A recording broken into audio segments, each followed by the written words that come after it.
Всем привет! Welcome back to the third and final episode of the Davinci Beginners course. What I'm going to be showing you today is the coloring tab in Davinci Resolve. We're going to look at the interface, we'll do some basic color grading, and then we're going to be exporting our video. A big disclaimer, I am by no means a colorist, I just do some basic stuff with my videos and I'm done. This is definitely something on my priority study list. Oh, and to continue my never-ending problems of filming this whole series, I once again had a technical issue and my intro was gone. So this is a new intro, it's filmed 3 weeks later, and all of this thing around here will be a bit different compared to what you'll see in the video. Anyways, it's not really that important. Now, before we jump into coloring, it is worth to mention that the way Davinci Resolve works is a bit different compared to other programs.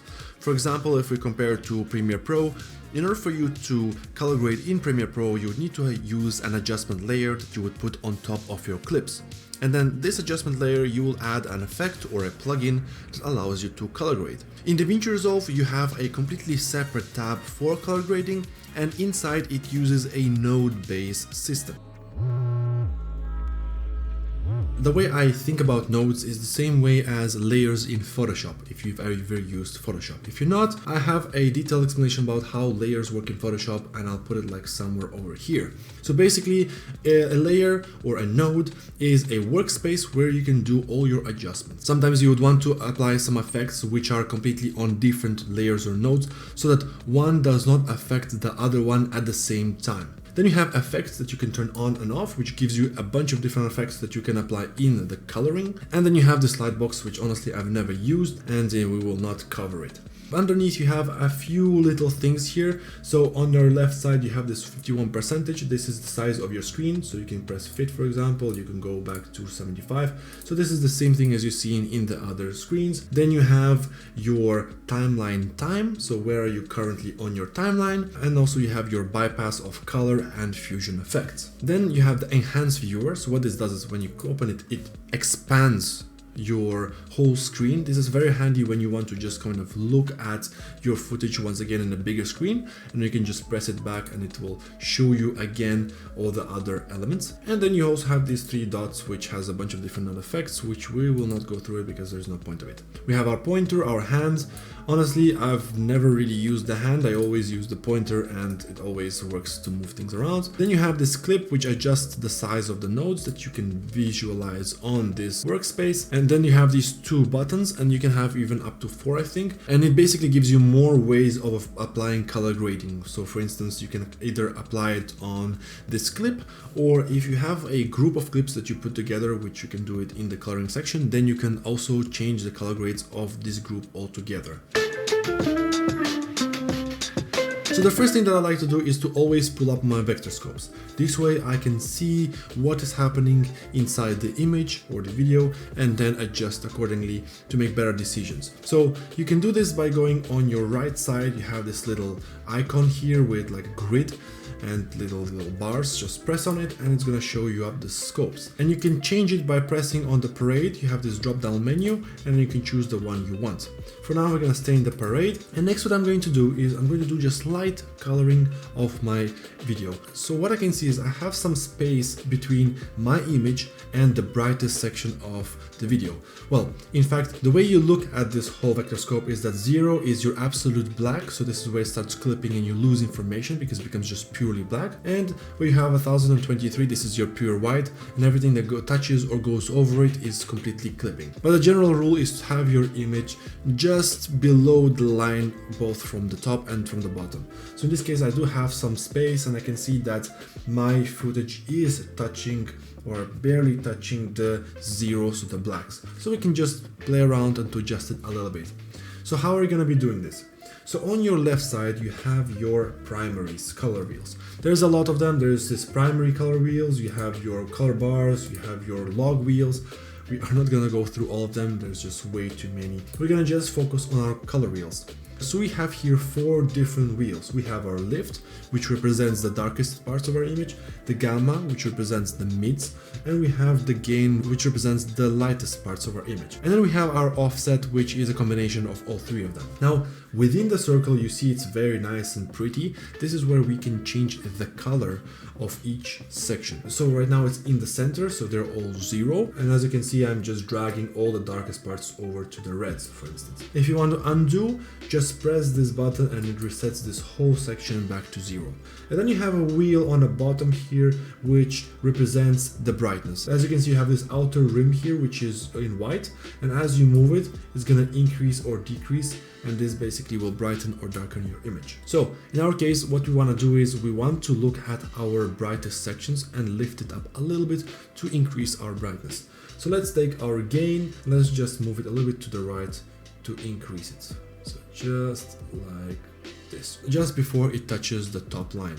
Now our blacks, actually they're fine, but just in case we can lift it up just a little bit to make sure that we are not losing any information in our blacks. Well, this is pretty good. I don't think I want to change the mids, so the midtones. So if I move it around, you'll see it just brightens it. But I don't think I want to do it. I like this whole moody look. Now, remember I told you about the layers?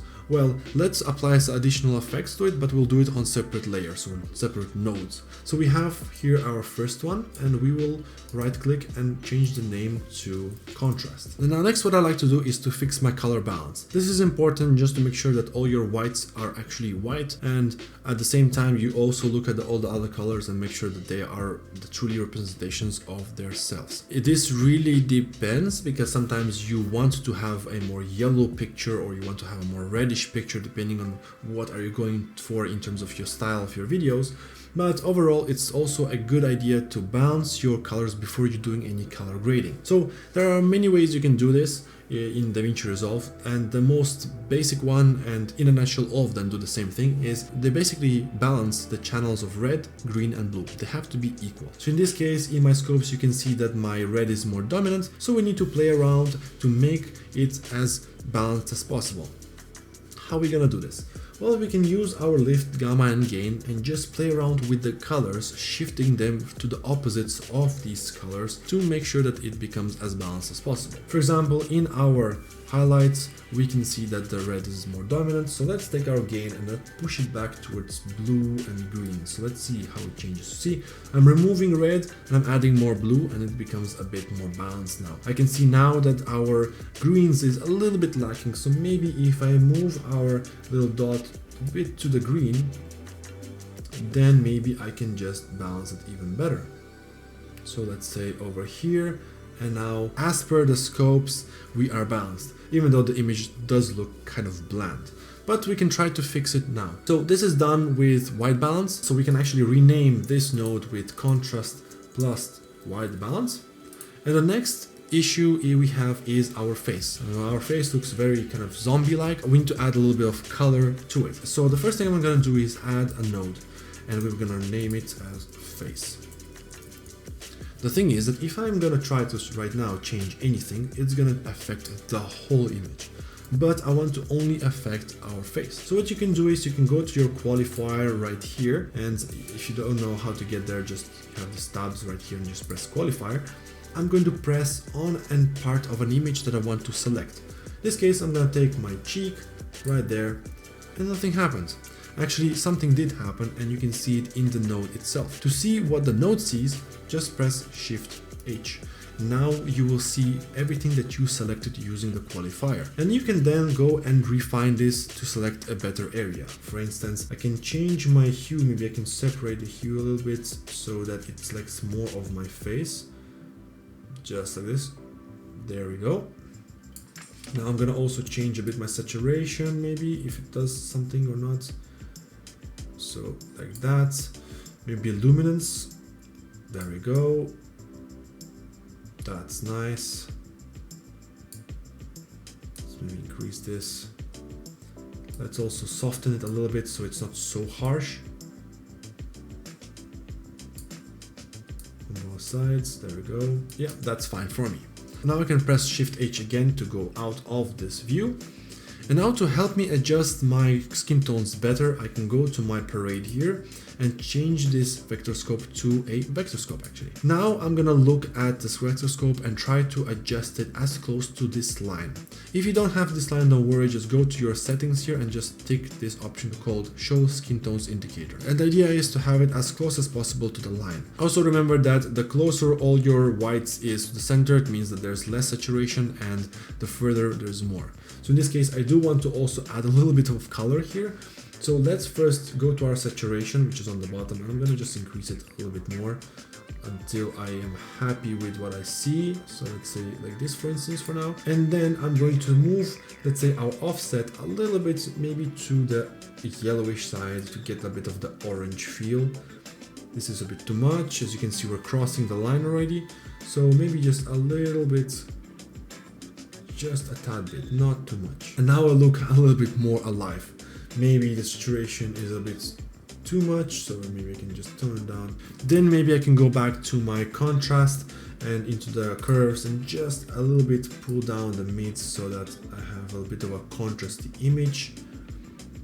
And at the same time, you see my background is now more neutral thanks to the white balance that we did, which actually doesn't look that bad. Pretty decent for a beginner color grade, for instance. And let's finally add a bit of vignetting, right? So let's go Alt S, creating a new node, right click, label. Let's go with vignette. So then we will go to this tab right here called window, but it makes more sense to call it masks. In this case, I'm gonna create a circle shape. As you can see, it does nothing. But again, it did something with the node, you just don't see it. But again, if I press Shift H, you will see that it selected only things that are within that circle. And then I can adjust the size by selecting the dots on the blue square, so I can make it bigger. And if I think that it's a bit too harsh and I want to feather it out, I can press on the red dots right here, and then I can feather it out as much as I want to get a bit of a smooth fade. And if I don't like this shape, I can always change it by pressing on these white dots on this white circle. So if I press here, I can make it into an oval shape. And then what I can do is press Shift H again to get out of this view. And let's go to our curves. And all I'm going to do is just to darken it a little bit. So you can just darken it like this. But as you can see, right now it's affecting everything within the circle, but I want the opposite. I want to affect the outer one to create a vignette. And that's also very easy. Just go to your window and here you have two icons. And you can just press on this one and there we go. It inverted everything. Now for me it's a little bit too harsh, so let's adjust it, maybe making this a bit bigger, and that's it. Now if we press on a different node, these parameters will go away and now you can see what you did. And if you want to see it before after, just press Ctrl D on your keyboard. It's gonna switch off and on this node and you can see the difference between how it was and on. So you can see a little bit of darkening what happened on the side there. And if this is a little bit annoying for you, just go on your left side here and just press off so you don't see those markers, and now you can go Ctrl D and see what exactly I did. So I just darkened a little bit on the side. That's pretty much it. I'm pretty happy with how it works. Now the question is that I have to now go and do the same thing with the other nodes. Now the thing is that you actually don't, because you can apply the same grade to the other clips. And the simple way to do this is just right clicking on this and press grab still, and then you go to your gallery and you will see the still right here. Now let's select another clip. You go to your still, right click and apply grade, and it will copy over the same nodes to the next clip, and you can do the same thing with the other one. Apply grade, and I would say we are done with the color grading. Next tab we have is the Fairlight, which is everything to do with the audio. Again, I am going to ignore this one because it's a bit more complex, it's more advanced. For beginners, you can just adjust your volumes in the editing. So let's jump right into the deliver section. This is the final workspace within Davinci Resolve, and this is where you're going to be exporting your video. So what do you see here? On your left side, you see your parameters that you will define how you want to export your video. In the center, you see your preview once again. On the bottom, you have the timeline. You cannot change anything in the timeline. It's just as a guide for you to see what you have in your timeline. And the most important thing is you can create in and out points, meaning that, let me hold Alt and zoom out of this timeline. So right now, as you can see, this bar right here shows you what is selected and what will be rendered out in your video. But what if I want to select only the part where my video ends? So you can just drag this little dot all the way to the end of the video, and then it's going to export up until that point right there, which is all like lit up, so to say. If you want to do it in a different and more precise way, just take your playhead, because the playhead actually snaps, snap it until the end and press O on your keyboard, and this means out, and then I means in. So in this case it's in the beginning, but let's say if I want to only export this last section, I can just press I and it's going to select and only export this section which is lit up. So it's a nice way for you to just select the little parts that you want to export if you are working, let's say, on a larger project and you want to select and export just little parts of it to help your computer to process your editing faster. Now let's actually export this. So on your left side you have a bunch of different settings, and you have custom, YouTube, Vimeo, Twitter, you have Dropbox, and then you have a bunch of them. You can actually slide and you have even more different things.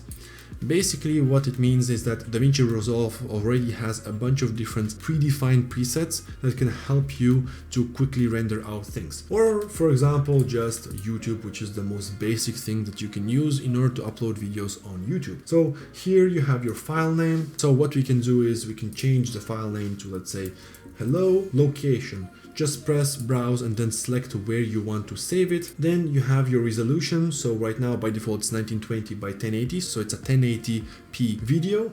If you want to increase or decrease it, just press on the drop down menu and you can select everything all the way up to 4K, 8K and so on, so forth. It's really up to your preference. Don't forget that this resolution will affect the quality of your video, so it really depends on what you're shooting. So if I am filming everything at 1080p, it makes sense that I'm going to export it at 1080p.